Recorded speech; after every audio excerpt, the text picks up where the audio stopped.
Aceh, tanah di ujung barat Nusantara, bukan sekadar sebuah wilayah, melainkan sebuah jiwa yang sejak dulu selalu menolak tunduk pada siapapun kecuali Allah. Julukan Serambi Mekah bukan hanya karena Aceh menjadi pintu masuk Islam ke kepulauan ini, tetapi juga karena rakyatnya dikenal teguh dalam keyakinan dan kokoh dalam menjaga martabat. Sejarah Aceh adalah sejarah perlawanan. Pada abad ke-16 dan ke-17, Kesultanan Aceh Darussalam pernah berdiri sebagai kekuatan besar di Selat Malaka. Kapal-kapal dari Turki Utsmani, Gujarat, Arab, dan Portugis silih berganti singgah di pelabuhan Aceh, menjadikannya salah satu pusat perdagangan dan peradaban Islam yang paling berpengaruh di Asia Tenggara. Sultannya bukan hanya pemimpin politik, tetapi juga ulama, panglima perang, dan simbol persatuan. Namun, masa keemasan itu tidak selamanya abadi. Memasuki abad ke-19, kolonial Belanda mulai memperluas cengkeramannya. Aceh menjadi target terakhir dalam proyek penaklukan Nusantara. Maka meletuslah Perang Aceh pada 1873, sebuah perang yang kemudian tercatat sebagai salah satu perang terpanjang dan paling berdarah di Asia Tenggara.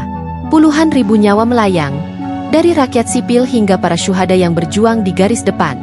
Nama Katnyak Dien, Teku Umar, Katme Utia, Panglima Polim, dan banyak lainnya, lahir dari zaman ini. Mereka adalah simbol bahwa perempuan dan laki-laki Aceh berdiri sejajar dalam mempertahankan tanah airnya. Aceh akhirnya berhasil ditundukkan secara militer, tetapi Belanda tidak pernah benar-benar menaklukkan semangat rakyatnya. Api perlawanan itu tetap menyala, diwariskan turun-temurun. Ketika Indonesia memproklamasikan kemerdekaannya pada 17 Agustus 1945, Aceh menjadi salah satu daerah yang paling lantang menyatakan dukungan. Bahkan, Aceh adalah satu-satunya wilayah yang tidak pernah diduduki Jepang secara penuh karena perlawanan rakyatnya begitu kuat. Lebih dari itu, rakyat Aceh memberikan bantuan emas dan harta benda mereka untuk membeli pesawat terbang pertama Republik Indonesia, yang kemudian diberi nama Seulawah 01. Pesawat inilah yang membantu diplomasi Indonesia di dunia internasional. Namun, perjalanan Aceh di dalam bingkai Republik ternyata penuh dengan lika-liku. Aspirasi politik Aceh seringkali tidak sejalan dengan kebijakan pemerintah pusat. Aceh yang ingin diakui sebagai daerah istimewa dengan corak Islamnya, justru digabungkan ke dalam Provinsi Sumatera Utara pada 1950-an. Hal ini memicu pemberontakan Darul Islam Tentara Islam Indonesia, (DTII), di Aceh di bawah kepemimpinan Daud B. Ureweh. Setelah bertahun-tahun konflik, akhirnya pemerintah memberikan status daerah istimewa kepada Aceh, khususnya dalam bidang agama, adat, dan pendidikan. Namun, status itu tidak sepenuhnya menjawab kegelisahan rakyat Aceh. Memasuki tahun 1970-an, ketidakpuasan semakin membesar. Aceh yang kaya dengan sumber daya alam, terutama gas alam di Arun, merasa tidak mendapatkan keadilan. Kekayaan alam Aceh mengalir deras ke pusat, sementara rakyatnya tetap hidup dalam keterbatasan. Dari sinilah lahir Gerakan Aceh Merdeka, GAM, pada 4 Desember 1976, yang dipimpin oleh Hasan Tiro, seorang keturunan bangsawan Aceh yang pernah berkiprah di kancah internasional. Bagi sebagian rakyat Aceh, GAM adalah simbol perlawanan baru terhadap ketidakadilan. Namun, bagi pemerintah, gerakan ini dianggap pemberontakan. Konflik pun meletus.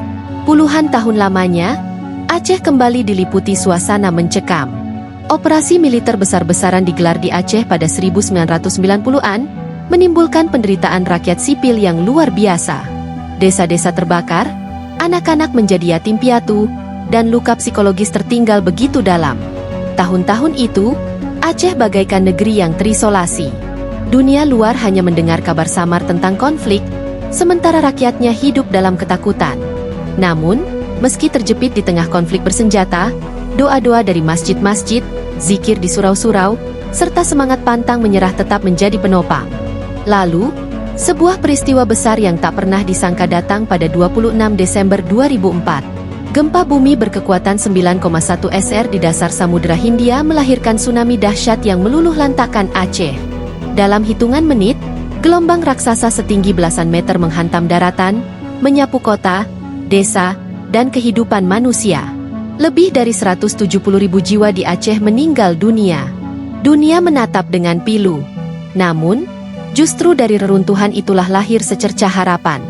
Bencana ini membuka mata semua pihak, rakyat Aceh, GAM, maupun pemerintah Indonesia, bahwa tidak ada gunanya lagi saling menumpahkan darah. Luka konflik ditambah luka bencana terlalu berat untuk ditanggung sendirian. Dunia internasional turun tangan, dan akhirnya, melalui mediasi di Helsinki, Finlandia, perundingan damai digelar. Pada 15 Agustus 2005, lahirlah Perjanjian Helsinki, sebuah titik balik bersejarah.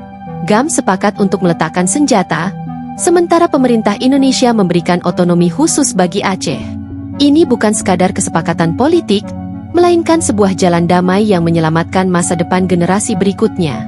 Aceh diberikan kewenangan lebih luas dalam mengatur diri, termasuk penerapan syariat Islam, pembentukan partai lokal, dan pengelolaan sebagian hasil sumber daya alamnya. Hari itu menjadi gerbang baru. Bagi banyak orang Aceh, inilah pintu kemerdekaan yang sesungguhnya. Kebebasan untuk menentukan jalan hidup tanpa harus melepaskan diri dari bingkai Indonesia. Bagi yang lain, ini adalah kompromi agung demi menghentikan perang panjang yang tak kunjung usai. Apapun maknanya, sejak saat itu Aceh berdiri di atas fondasi baru, fondasi perdamaian. Kini, hampir 2 dekade setelah perjanjian itu, Aceh masih terus berbenah. Masjid-masjid megah berdiri kembali, sekolah-sekolah dibangun, dan generasi muda tumbuh dengan mimpi besar. Tantangan memang belum selesai. Pengangguran, korupsi, dan pembangunan yang belum merata masih menjadi PR. Tetapi Aceh telah membuktikan satu hal penting, bahwa luka sejarah bisa disembuhkan, dan pintu kemerdekaan bisa terbuka jika rakyat bersatu dan memilih jalan damai. Aceh hari ini bukan lagi sekadar cerita tentang perang dan konflik.